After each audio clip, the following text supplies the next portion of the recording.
Seterusnya, kita akan melihat proses yang terlibat dalam pengurusan sisa pepejal dan juga aktiviti kitar semula yang dijalankan oleh syarikat konsesi Idaman di wilayah utara ini.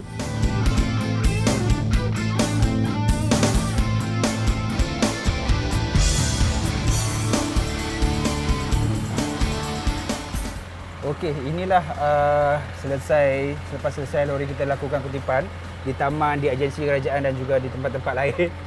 Okey. Dia akan berada di weighbridge ni untuk kita timbang jumlah berat lori tersebut, apa muatan yang dibawa.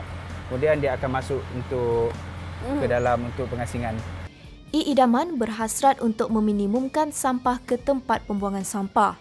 Bahan kitar semula dikumpulkan dari sektor awam dan komersial dalam bentuk cardboard, kertas, HDPE, PET, PP, keluli, aluminium dan timah. Kita beralih ke sini. Ini adalah satu kita panggil vertical belly machine. Ini untuk memproses ataupun memampatkan bagi kategori tin dan juga aluminium. Okey. Di sini nampakkan pekerja kita ni sedang membawa tin dan juga aluminium dan dia akan masuk ke dalam vertical belly machine ni dan akan dimampatkan untuk jadikan kubik. Okey. Dan satu kubik tu akan jumlah berat ni adalah dalam kurang lebih dalam 70 kilogram. Di sebelah ini adalah machine conveyor. Machine conveyor ini adalah untuk mengasingkan jenis-jenis kertas. Okay. Jenis kertas pun ada beberapa jenis. Salah satunya adalah kertas campur, kertas hitam putih, ada surat khabar dan juga lain-lain lagi. Okay. Ini dia orang akan asingkan ikut jenis kertas-kertas tu. Boleh lihat di sini, setiap jumbo bag ini ada kategori yang berbeza. Sebagai contoh, ini adalah Tetra Pak ataupun kertas campur. Dan ini adalah kertas jumbo juga ini. Ini surat khabar. Ini dikatakan sebagai kertas hitam putih di ujung sana. Berbeza mengikut jenis. Dia akan sortir. Ini pekerja kita sedang mengasingkanlah setiap jenis kertas yang kita ada. Tidak dapat dinafikan masyarakat di negara ini masih kurang dalam mengamalkan kitar semula. Pada tahun 2018, rakyat Malaysia membuang sumber kitar semula bernilai 476 juta ringgit. Sinilah saya nak ajak ataupun nak ajak masyarakat di luar. Kalau kata anda boleh jual barangan kita semula, marilah jual bersama kami. Di samping kita dapat menjana kewangan, kita dapat juga menjaga alam sekitar kita. Ya, ini antara yang dapat kita selamatkan daripada berada di tapak perusahaan sampah. Kalau kata semua orang buang barang kita semula di tapak perusahaan sampah, tapak tu akan semakin cepat untuk ditutup. Tapi bila kita buat pengasingan punca, kita buat kita semula, akhirnya tapak perusahaan sampah tu dapat dijimatkan ruang dia. Ya. Secara purata, seorang individu menggunakan hampir 8 keping beg plastik seminggu walaupun kempen tiada beg plastik dan bayaran 20 sen beg plastik telah lama dilaksanakan. Bayangkan berapa banyak plastik dibuang dalam seminggu. Masyarakat harus sedar perebutan beg plastik bukan semudah yang disangka selain menyumbang kepada pembentukan gas rumah hijau yang memberi kesan kepada pemanasan global serta memudaratkan hidupan. Program-program kesedaran ini kita lakukan secara berkala dan sentiasa lakukan, terutamanya di sekolah-sekolah dan juga di agensi-agensi kerajaan serta di pusat-pusat pembelajaran lah, institusi pelajaran tinggi. Selain daripada itu, kita juga merancang untuk menyediakan lebih pusat-pusat untuk menerima bahan-bahan kita semula ni, terutamanya dari segi pusat pembelian semula lah, buyback center. Walaupun pelbagai kempen sudah digerakkan kerajaan dan pihak swasta, namun kesedaran untuk kitar semula dalam kalangan rakyat Malaysia masih belum memuaskan sedangkan manfaatnya amat besar. Aktiviti kitar semula sangat penting untuk disemai dan dilaksanakan dalam kalangan masyarakat. Boleh tengok? Boleh. Kalau kata hujung ni adalah tin aluminium dan juga besi lah. Tin. Jadi untuk satu cube ni berapa kilo? 70 kilogram. Ni yang kurang lebih 70 kilogram. 70 kilogram. Ini adalah jenis tin. Ini jenis tin dan juga ada yang jenis aluminium. Okey, yang bagi jenis ini adalah kertas campur lah. Kertas campur. Apa, kotak telur? Ya, betul. Ini adalah jenis kertas hitam dan putih. Ini aluminium. Jadi besi, tin, ini aluminium. Dan yang belakang ni juga adalah jenis kertas campur. Ataupun kotak ini. Ini adalah kotak.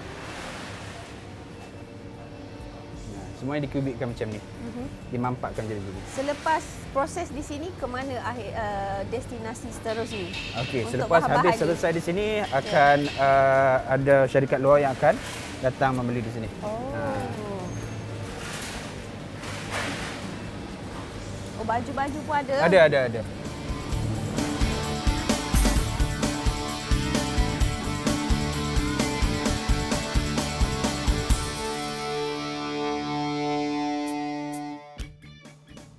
Baiklah, di sebelah kanan kita ada apa? Di sebelah kanan kita, ini adalah tapak domestik. Di mana tapak domestik ini kita buat penutupan intermediate cover untuk mengurangkan janaan licik tersebut. And then kita dibenarkan untuk membuka 20% sahaja tapak yang dibenarkan untuk dilupuskan. Selepas itu kita perlu untuk tutup semula tapak berkenaan dengan tanah untuk menghalang daripada generation of licik terlalu banyak dan juga daripada segi bau lah. Saya perasan sebelum ni saya pun pernah pergi ke kawasan pelupusan sampah ni. Tapi dekat sini baunya agak kurang ataupun langsung tiada. Tapi ada sesuatu tak, rahsia ke apa, bagaimana pengurusan sisa domestik dekat sini? Okey, kita buat pengurusan sisa domestik di sini. Kita buat pengurusan secara secara yang terbaiklah untuk mengurangkan janaan bau. Ini yang termasuk tadi daripada yang kita cakap tadi, intermediate cover, dan juga kita gunakan semburan EM untuk menghapuskan mikro yang menyebabkan bau. Sekarang kita nak masuk ke kawasan tapak pelupusan sisa domestik, iaitu sisa-sisa dari rumah dan kedai, restoran semua kan. Dan kalau kita boleh tengok di sebelah kanan kita, kerja-kerja penutupan tanah berlaku. Kerja-kerja penutupan tanah berlaku sebaik sahaja lori sisa pepejal dibuang di tapak pelupusan. Ini bermakna kita sentiasa melakukan penutupan tanah dengan kadar segera untuk menghalang daripada bau dan juga janaan licik itu sendirilah. So kita hanya membuka 20% daripada tapak untuk untuk melupuskan. Biarpun begitu, kewujudan tapak-tapak pelupusan sampah bukanlah jalan penyelesaian terbaik dalam menguruskan sisa buangan kerana tanah semakin terhad manakala alam semula jadi perlu dipelihara. Baiklah, sekian sahaja paparan kita untuk minggu ini. Sama-sama kita kurangkan pembuangan sisa dan tingkatkan aktiviti kitar semula. Solusi Lestari, selamatkan bumi.